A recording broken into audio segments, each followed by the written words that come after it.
Hello guys. तो कैसे हैं आप लोग। तो आइए एक चीज़ जो आपने देख लिया होगा थंबनेल पे, सबको पता होता है कि रॉबर्ट हुक ने सेल को डिस्कवर किया था, लेकिन क्या ये सच बात है? क्या ये हमने सही पढ़ा है? या हो सकता है कि हमारे टीचर ने सही पढ़ाया हो और हमने सही से ना पढ़ा हो, या ऐसा हो सकता है कि टीचर ने सही ना पढ़ाया हो, यानी कुछ भी चीज़ें हो सकती हैं। तो आइए हम इसको समझते हैं, एक बहुत अच्छी चीज़, ताकि आपको क्लियर चीज़ पता चलेगी। सबसे पहली चीज समझते हैं कि व्हाट इज द सेल, और जिस दिन आपने सेल को समझ लिया तो आपको ये बात क्लियर हो जाएगी कि रॉबर्ट हुक ने सेल को डिस्कवर किया था या नहीं। ये आंसर आप खुद देना।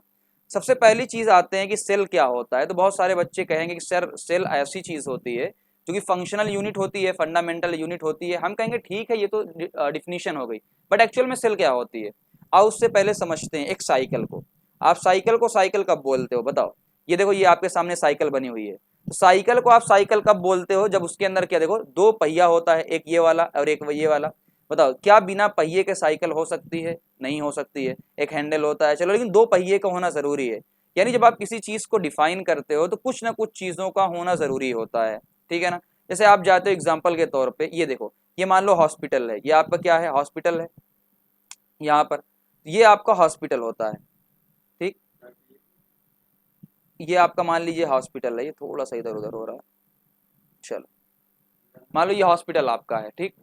अब इसमें क्या होता है, हॉस्पिटल में सबने देखा होगा एक डिस्ट्रीब्यूशन सेल होता है जहां से दवाइयां डिस्ट्रीब्यूट होती हैं। तो अभी हम इस चीज को समझते हैं।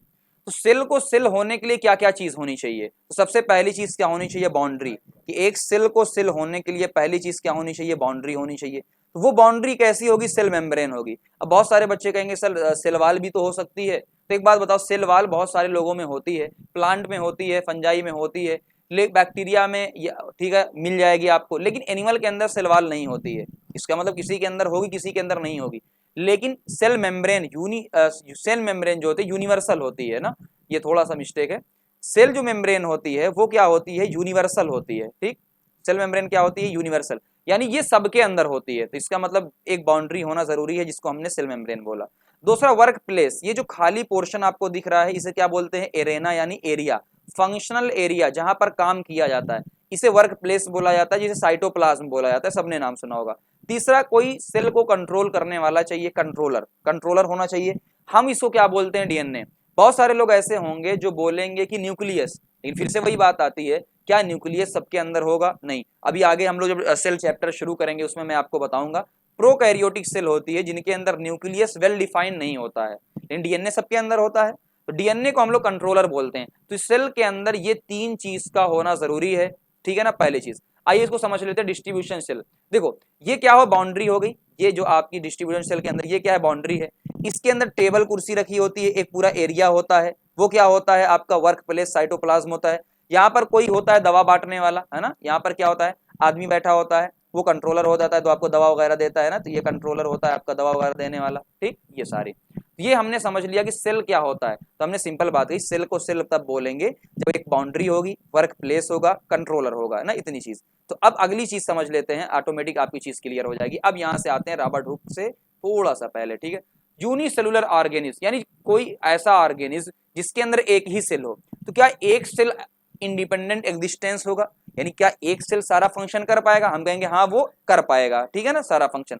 लेकिन अगर किसी भी सेल के अंदर ये जो तीन चीज है, इनमें से कोई भी चीज कम हो, अगर इनमें से कोई भी चीज कम हो, anything less than complete structure of the cell. Complete structure का मतलब ये तीन चीज होनी चाहिए।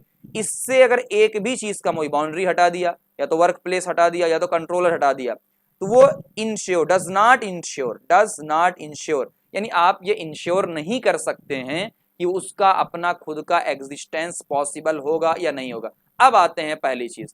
सबसे पहली चीज मैंने यहां पर क्या लिखा हुआ है? First living cell. Leeuwenhoek ने डिस्कवर किया तो सबको पता है। तो रॉबर्ट हुक ने क्या किया? इसलिए मैंने यहां पर देखो लिखा है लिविंग। अब देखो रॉबर्ट हुक ने, आप देखोगे जब आपका डायग्राम बना होगा, रॉबर्ट हुक ने, ये मान लो मैंने सेल है, तो रॉबर्ट हुक ने सिर्फ क्या देखी थी? बाउंड्री देखी थी। सिर्फ क्या देखी थी? बाउंड्री। और ये बाउंड्री उसने क्या बताया? Cell wall. क्या बताया? Cell wall. ये सेल वॉल उसने देखा था, और इस कंपार्टमेंट को उसने क्या बोला था? Hollow space. तो हॉलो स्पेस जो होता है, इसका नाम क्या दिया उसने? सेलुला। क्या नाम दिया था? सेलुला। अब जब नाम उसने दिया सेलुला, तो सेलुला क्या होता है उसने अपनी बुक के अंदर लिखा? माइक्रोग्राफिया। तो रॉबर्ट हुक को पढ़ते हम लोग क्यों है कि उसने एक वर्ड दिया हॉलो स्पेस का, सेलुला। और सेलुला से बाद में जाके क्या बन गया, पूरा का पूरा सेल हमने वर्ड डिराइव कर लिया है। ठीक, तो जो आपको ये बात क्लियर होगी, कभी पढ़ोगे कि रॉबर्ट हुक ने तो एक बाउंड्री देखी थी सेल वॉल की, डेड, देखो डेड कॉर्क सेल यानी जो छाल होती है उसको देखा था। तो अब खुद बताओ, अगर उसने सिर्फ बाउंड्री देखी है, क्या सिर्फ बाउंड्री सेल कहलाती है? नहीं, सेल होने के लिए बाउंड्री, वर्क प्लेस, कंट्रोलर सब होना चाहिए, लेकिन उसने सिर्फ क्या देखा था, सेल। लेकिन हमें क्या है, पूरी जानकारी नहीं मिलती, या क्लास, छोटी क्लासेस में पूरी जानकारी दी भी नहीं जाती, लेकिन जब हायर क्लासेस में जाते हैं, समझते हैं चीज़ों को बारीक तरीके से, तब ये टॉपिक निकल कर आता है। तो क्या आप इससे सहमत हैं कि नहीं है? ये जानकारी आपको पता थी कि नहीं थी, या मैं गलत हूँ, है ना? बट ऐसा नहीं है ना, ये मैंने फैक्ट चीज़ें आपको बताई जो मेरे टीचर ने मुझको बताई, और बहुत ही जो कोटा में पढ़ाते थे। चलो आइए चलते हैं ऐसे नेक्स्ट टॉपिक की तरफ हम लोग मिलेंगे, ठीक है ना? पूरा एक लेक्चर आएगा, तो इसको शेयर करिएगा और वेट करिए लेक्चर की तरफ। Thank you very much.